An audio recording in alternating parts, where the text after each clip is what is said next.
आज विशेष दिन है और इस विशेष दिन के अवसर में भारत भूमि को सुरक्षित रखने वाले भारत माता के जो वीर है, ऐसे भारत के जवानों में से एक श्री वल्लभ भाई पटेल, आज उनकी जयंती है, तो 2 मिनट हम इनका स्मरण करें।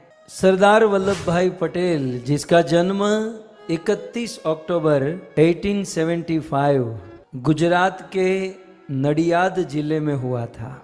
इनका जन्म यूं तो एक किसान परिवार में हुआ था। पिताजी का नाम था जवेर भाई और माता का नाम था लाडबा। ये 3 भाई और 1 बहन, इन चारों में सबसे छोटे थे और उन दिनों विद्या प्राप्त करने हेतु सरदार वल्लभ भाई पटेल लंदन में गए थे। लंदन में बैरिस्टर की पढ़ाई करके वापस लौटे और फिर वापस गुजरात अहमदाबाद में आकर वकालत शुरुआत की, वकालत करने लगे।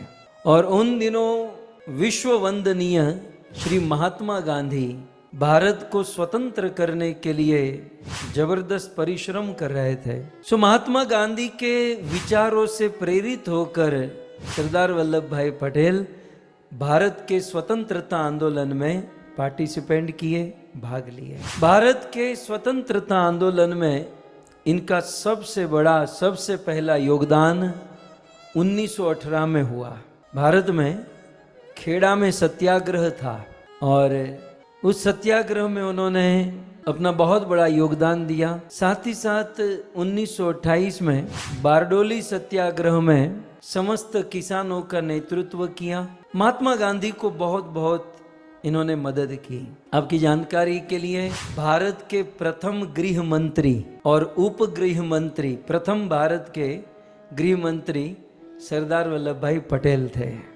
मेरे हृदय को जो स्पर्श करता है सरदार वल्लभ भाई पटेल की बात, उससे तो उनका जीवन काल बहुत पवित्र रहा, लेकिन मुझे जो अट्रैक्ट करता है, जब भारत देश आजाद हो गया, जब अंग्रेज चले गए, तब महात्मा गांधी के पास एक बहुत बड़ा प्रश्न था कि भारत में जो उन दिनों के राजा थे, जो रजवाड़े थे, उन सबको यूनाइट करना था, एकत्रित करना था। तो ये काम कौन करेगा? उस समय सरदार वल्लभ भाई पटेल आगे आए और भारत के कोने कोने में जाकर 562 में गिनकर आपको कह रहा हूं 562 रजवाड़े थे। 562 राजा और राणा भारत में राज करते थे उन दिनों। ये लौह पुरुष सरदार वल्लभ भाई पटेल प्रत्येक राजा के पास गए, उनको कन्विंस किए और यूनाइटेड नेशन की स्थापना किए।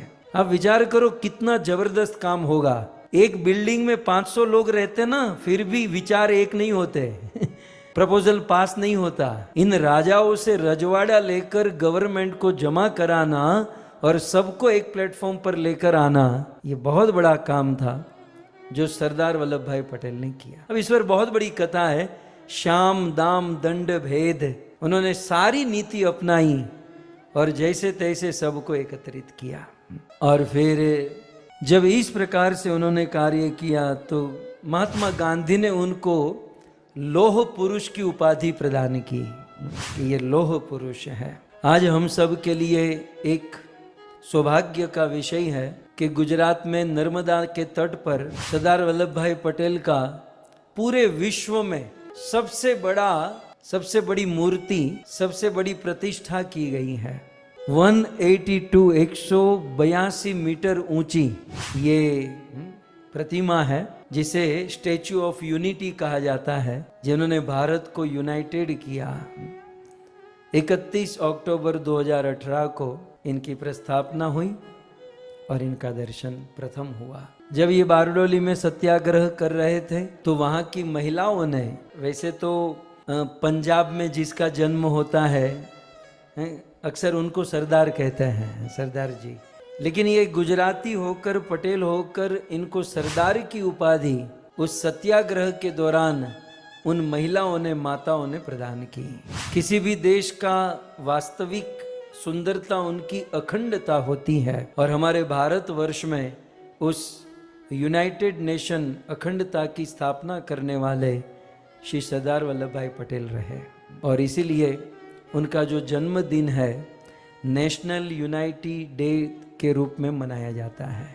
और फिर उन्होंने बहुत सुंदर जीवन बिताया और 1950 दिसंबर मुंबई में उनका निधन हुआ और 1991 में उनको भारत रत्न से सम्मानित किया गया। सो ऐसे लोह पुरुष सरदार वल्लभ भाई पटेल की आज जयंती है और हम सब के ऊपर ऋण है। ये सब महापुरुष थे, इसीलिए हमारा देश सही सलामत रहा और आज हम लोग अच्छे से भजन भक्ति और प्रचार कर पा रहे हैं। तो श्री सरदार वल्लभ भाई पटेल की